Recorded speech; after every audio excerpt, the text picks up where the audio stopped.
Alright, so today I want to talk to you about our sketchbook assignment for Module 2. Our sketchbook assignment for Module 2 is about using those basic forms that we used for sketchbook assignment 1 in Module 1, but we are now going to combine them to create more complex structures. So in class, what I have brought in is some of these building block shapes. And these shapes are all representative of our basic forms, more or less. So we have, this is not quite a pyramid, but it's a triangle that's been extended out. We have a cone. We have a cylinder. We have a box and a cube. We also have this archway, which is still a basic form. It just has a cutout here. So it's a half circle that's just been carved through the box. And using these forms, we are going to build a more complex structure. And then we are going to draw it. Our sketchbook assignment 2 requires us to build 4 different forms, or 4 different structures, excuse me, and proceed to photograph them from different angles, and then use those different angles to draw in our sketchbook. We can either draw from life or draw from photographs. I just recommend that you go ahead and take the photographs because we're going to be doing part of this in class, and you might not have blocks or objects like this at home. That makes it easy to complete this assignment. So the assignment requires you to select at least 2 blocks. I like to say the more the merrier. 3 is a good number as well, but minimum of 2. And you're going to create a structure. And I'm going to create the structure on its side, but you could create yours sitting up. It's just I'm filming top down, so it's more difficult to see. So I'm going to create the structure like I might hold it.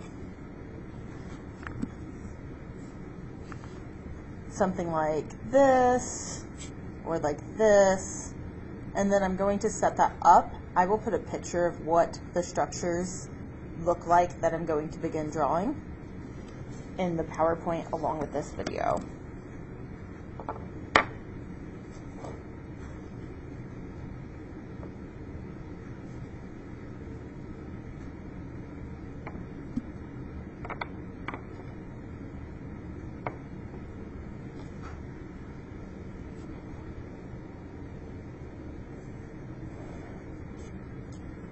Okay, I think I have a structure I like, and I will put a picture of it on the next slide.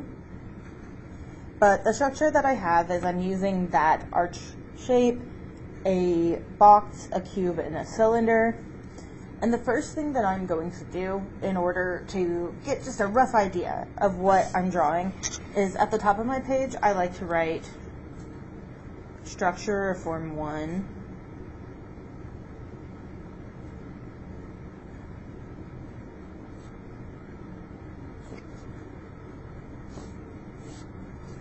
That way I just know which structure I'm working on. And then I'm going to do a little thumbnail. The thumbnail helps me say if I wanted to reset this up later, or if I'm just quickly looking at the shape, what does it look like? And I'm going to choose my angle. So this is where I might choose to photograph it and turn the blocks. I will give an example about the different perspectives and how you might turn your blocks in the following slides as well. The first thing though I'm going to do is just a little thumbnail sketch. So let's start with looking at this, deciding what angle I want. And the very first thing I like to start with is looking at my circle, or the thing that is in front visually for me. So the first thing my eye sees, maybe it covers up parts of other objects. I'm going to start with that, just to give my brain a place to start where I can see the entire object.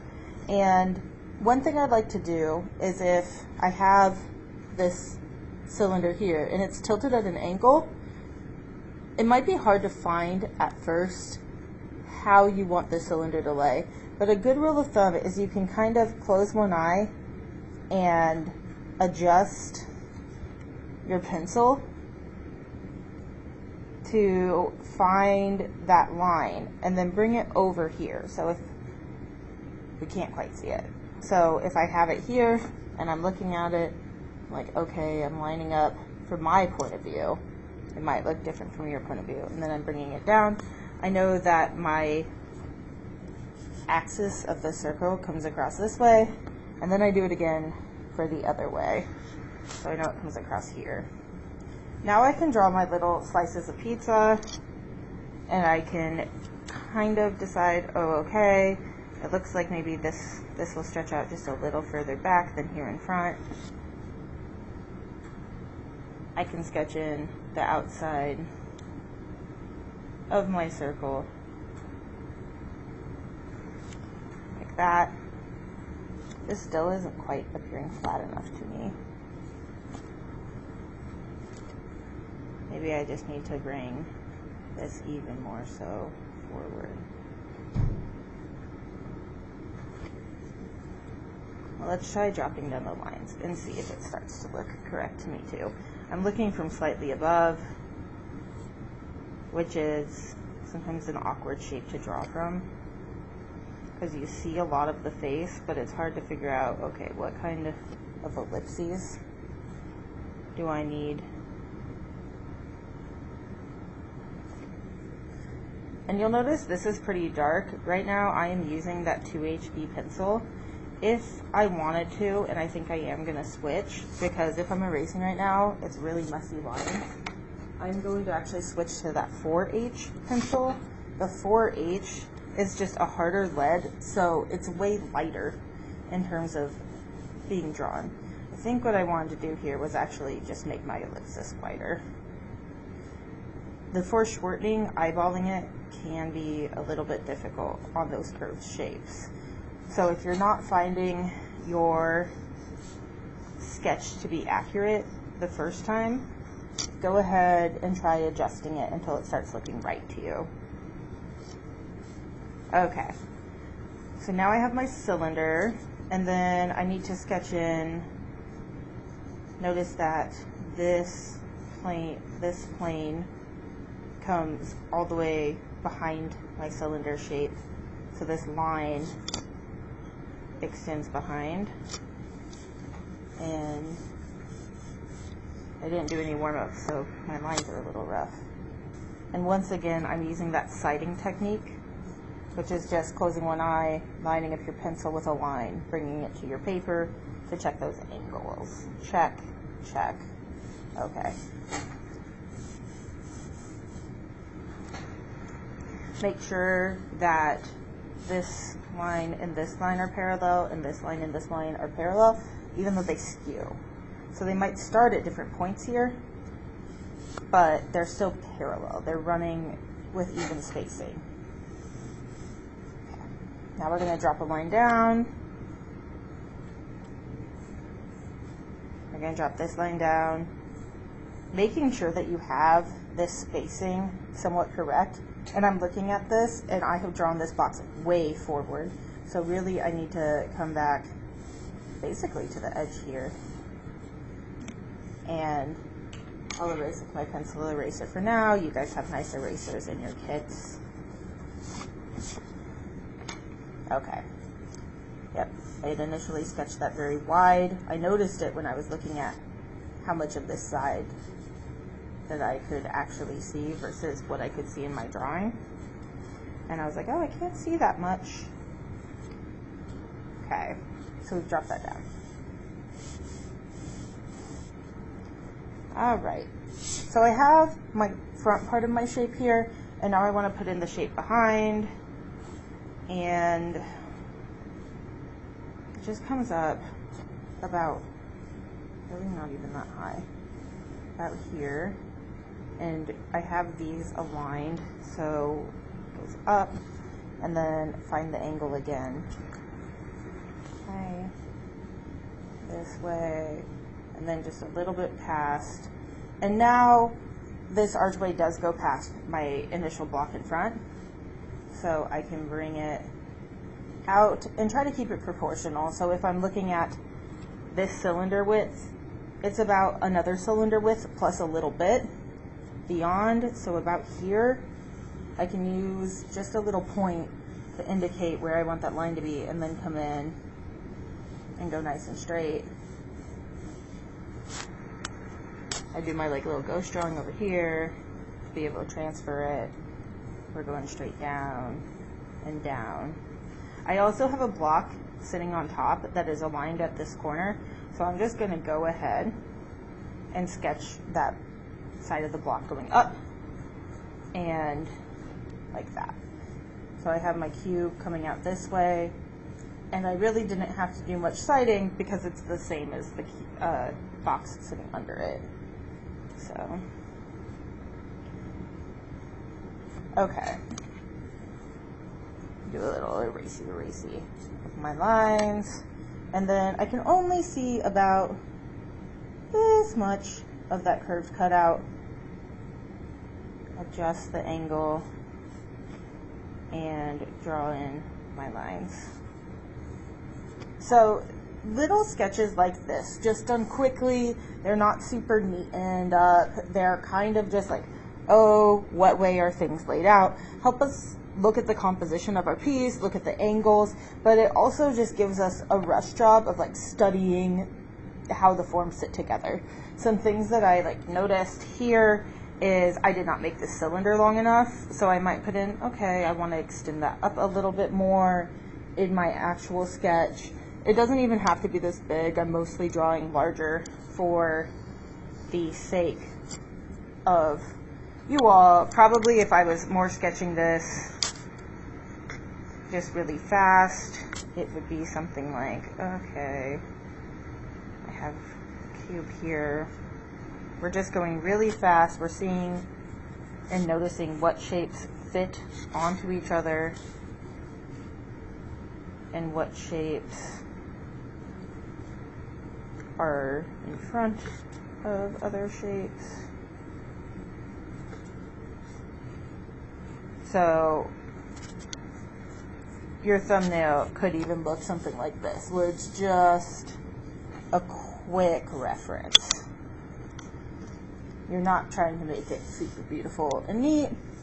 You're trying to mostly just get things in order. One thing I did notice is doing the second thumbnail, when I was just looking at it and like going really quickly, I think I got my perspective a little bit better on this cylinder. It's a little bit small in the width, or the height. Now that I have this, I'm going to go back in and I'm going to draw just the same perspective that I did for my thumbnail. So I'm going to put, thumbnail here. And then, for your sake, I drew it bigger. So I'm just going to kind of give myself a bubble so that I know that this is the magnified version. All right. I might even go back in so that y'all can see a little bit better and neaten up some of my lines. If you're noticing at any point that your lines you can't really see them. Oh, there's something I did wrong in my thumbnail. Was these needed to end at the same place. Then you can come back over with your HB and straighten up those lines. But once again, thumbnails, we're not looking for perfection. We're looking for a rough idea of how our shapes fit together. Alright, now I'm going to the same structure that I did for my thumbnail. I am just going to come down. And I'm going to draw that an additional 4 times, but I'm going to be rotating the entire form. So the first time I draw it, I'm going to take my time, use all of my drawing skills. Say, okay,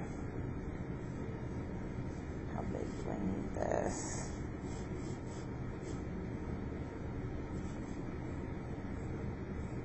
I feel like that's pretty good. And I know I need to extend this longer because it just wasn't long enough last time compared to the width. So this is my light form. Hopefully you can still see this, but I'm going to come back over in a darker pencil. And then I'm going to find where this other front shape intersects. I'm going to try to keep it a little more proportional in this one. Go, okay, I think I could fit 2 on there.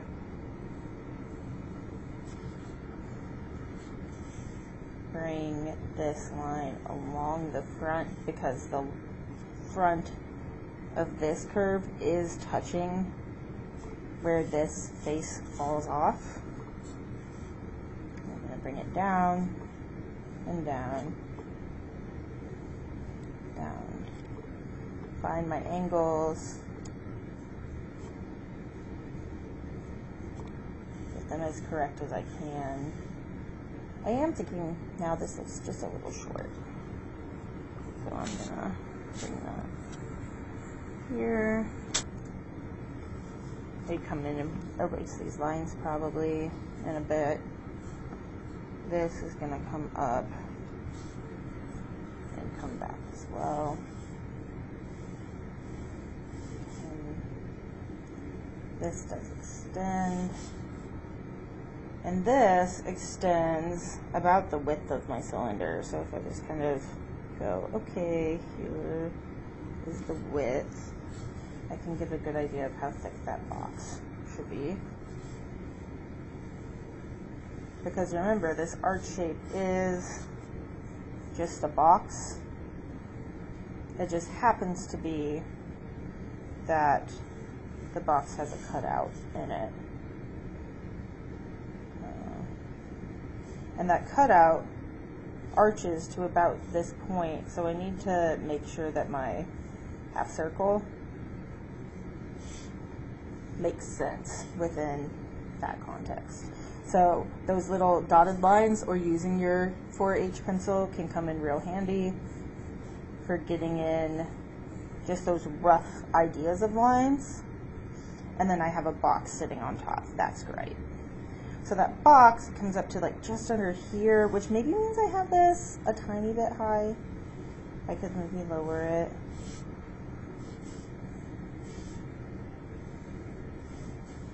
And then continue up the lines from my box, which sits just a little lower than the top of my cylinder.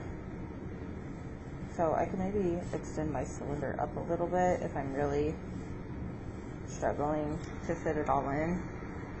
I can adjust that initial height of that object. But I'm still using, oh, it's going to need to come a little bit wider if it's really a cube. There we go. I'm using the height of my cylinder and the width of my cylinder as a reference for all the other pieces so that they look proportional. Now I'm going to come back in with that HB. So all of that was drawn in my 4H, my HB. I'm going to come back in. And this is where I want to achieve those nice fluid lines. If you want to, you could come in with a ruler and neaten them up. I also want you to try sketching without those aids so that you get used to being able to sketch even if you don't have a ruler or a straight edge handy. It doesn't mean that you have to be developing perfect lines.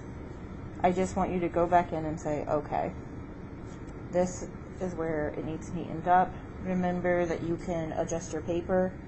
I'm not doing so as much as I normally do right now because I don't want it to go off camera for you. Make sure that things like all of your vertical lines are parallel to each other. They're all running up and down.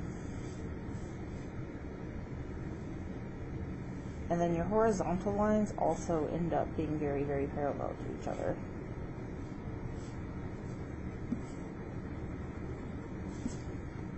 If they were set at different angles, but mine are all connecting and sitting at the same angle, their lines would not necessarily run parallel, but in this case, they are.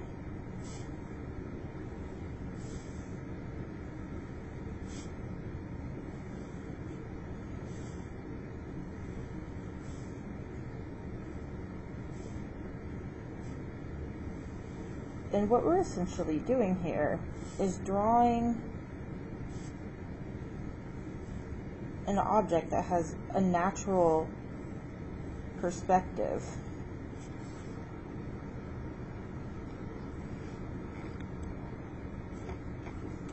Without having to do all of our perspective lines. But we're also trying to deconstruct more complex forms into their basic forms and construct complex forms from basic forms. So here I have a nice kind of view. If I wanted to make certain, like, that you notice, oh, okay, this is a different face, if I'm having problems with that anywhere, I can always add in just like a little bit of hatching. So if I want to delineate even more that this is behind, I might even put in just like a little bit of hatching, or maybe this face I want to be darkened a little bit. That is just like the barest hint of shading that you might want to make your drawing more clear. We're going to be working on full shading in the next lesson, so you don't necessarily have to understand all of that right now. You can leave it without. We just want to have an understanding of where the forms sit. Okay, now I'm going to say, so this is view 1, or view A if you want to mix it up, and then I'm